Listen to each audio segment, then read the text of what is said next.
Welcome back to Sarita's garden. I'm on the east side, kind of north. This is where our starfruit is. And this guy was really knocked back a lot by the freeze this year. This is 2026. And I pruned it hard, like aggressively. And gosh, it's just like reaching for the sky. This is due to be flowering soon. I've been watching it closely. I'll be really excited to see this flower. Again, this is Starfruit, carambola. The variety is Fwang Tongue, a paler, kind of whiter variety. Ooh, nice. Brad buzzed in here.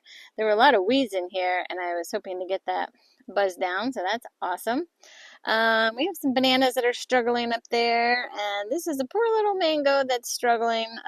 Boy, ever since the freeze, it died back a lot, and it has been hard to come back. As it does grow back, it kind of just gets these diseased-looking leaves. Right now, the way those kind of yellow leaves are, those are fresh new leaves. There's nothing wrong with that. But then as it gets a little older, they kind of crinkle up and something's munching on it.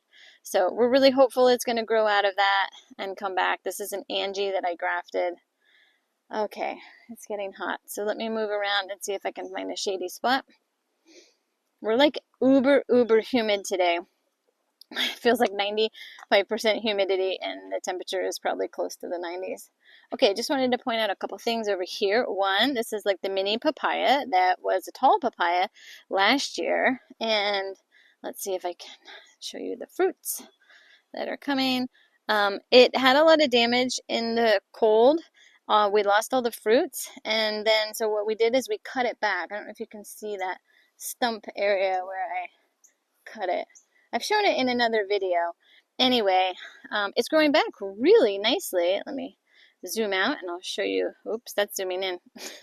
I'll show you the size of it. So it's kind of like a little mini, and it's either going to be great or terrible or maybe in between. Who knows? But we wanted to be able to reach the fruit and not have it fall over in the wind, which is what's very common here. They get blown over. So we wanted to shorten it down, and this made it a little faster to like come back because basically it already has a root structure. We cut the trunk down in half, so it already has the roots, and now it's just regrowing from the trunk.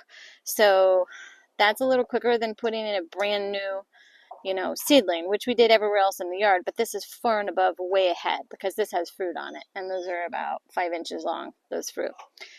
Okay, this is crazy.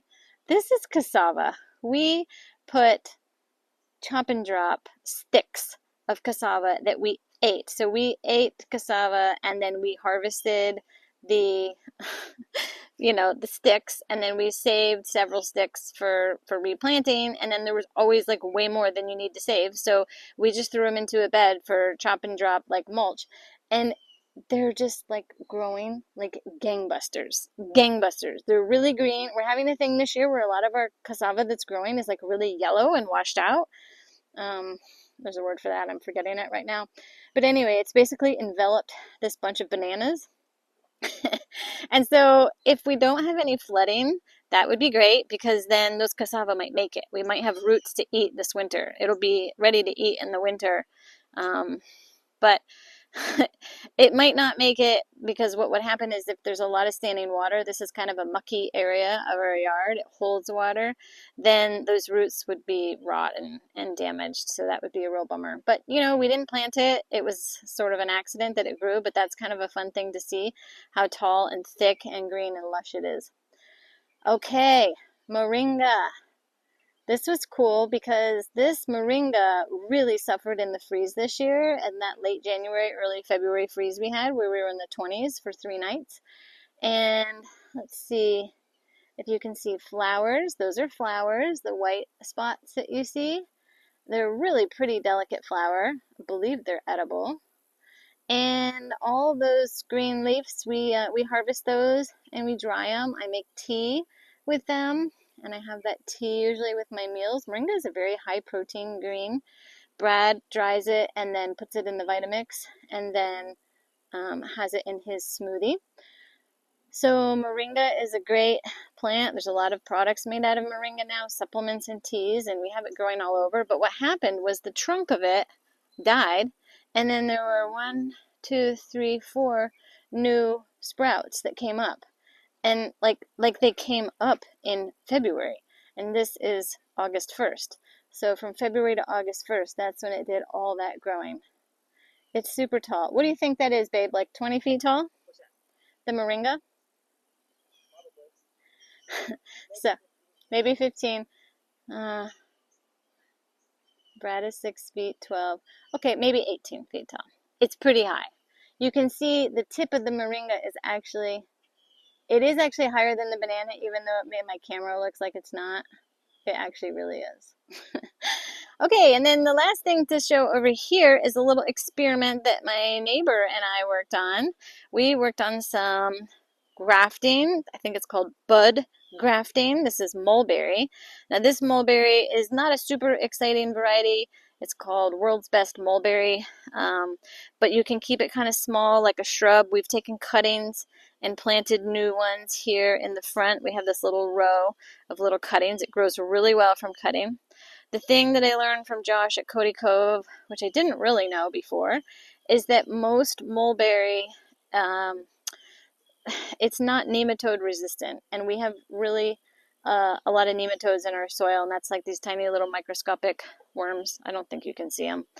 And eventually after, 2, 3, maybe 4 years of having a plant in the ground, it just suffocates the plant root and then the plant dies.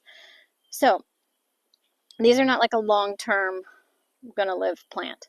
We have been getting mulberries off of this variety, World's Best, and they're good. They're not great. They're good.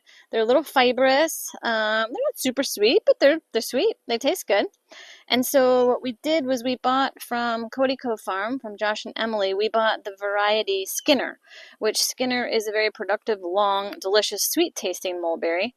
And what we did is we took off the buds off of the budwood that we bought, and then we grafted it onto the existing mulberry. Okay, so this is my first time doing bud grafting.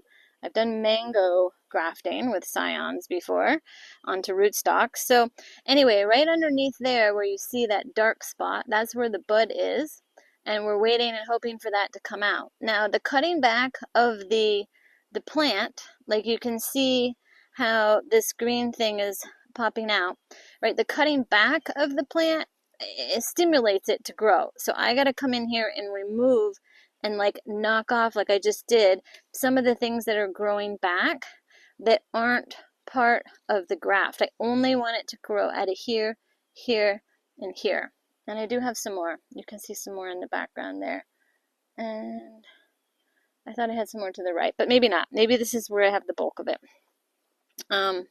I have no idea how long it takes for these to grow out, but maybe not too long because I'm already seeing that other growth popping out. So like here, I'm going to pinch that off because I don't want that to come. Now this one, I can't tell if that's actually the bud or not. I'll have to look when I'm not holding the camera. But so anyway, this is our first experiment with mulberry grafting. We have had a tricky time with mulberry. We bought like the grafted tree varieties, and they just either die or grow really slow. I don't know. So, but we've seen other people have huge mulberries. Like we've seen a farm in Miami, their trees are huge. We've seen Josh and Emily at Cody Cove with huge trees. So we're hopeful. I do know that pruning is like the way to go because that really stimulates growth, and we've been doing that. But anyway, so that's what's been happening over in this section of the food forest. Thanks for watching. See you next time.